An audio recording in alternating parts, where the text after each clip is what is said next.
Odisha international centre Bhubaneswar ଆନୁକୂଲ୍ୟରେ November 20 ତାରିଖ ଗୁରୁବାର ପୁରୀ ଶ୍ରୀମନ୍ଦିର ଭିତରେ ଓ ବଡ଼ଦାଣ୍ଡରେ 1,00,000 ଦୀପଦାନ କାର୍ଯ୍ୟକ୍ରମ ଅନୁଷ୍ଠିତ ହେବ।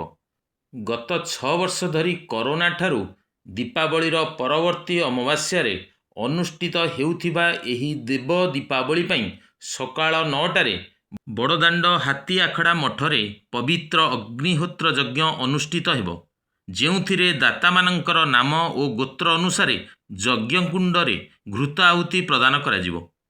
ପ୍ରସାଦ ସେବନ ପରେ ଅପରାହ୍ନ 4:30 ସୁଦ୍ଧା ଦୀପଦାନ କାର୍ଯ୍ୟକ୍ରମ ଆରମ୍ଭ କରାଯିବ ବୋଲି ଅନୁଷ୍ଠିତ ସାମ୍ବାଦିକ ସମ୍ମିଳନୀରେ ଆୟୋଜକ ସୂଚନା ଦେଇଛନ୍ତି।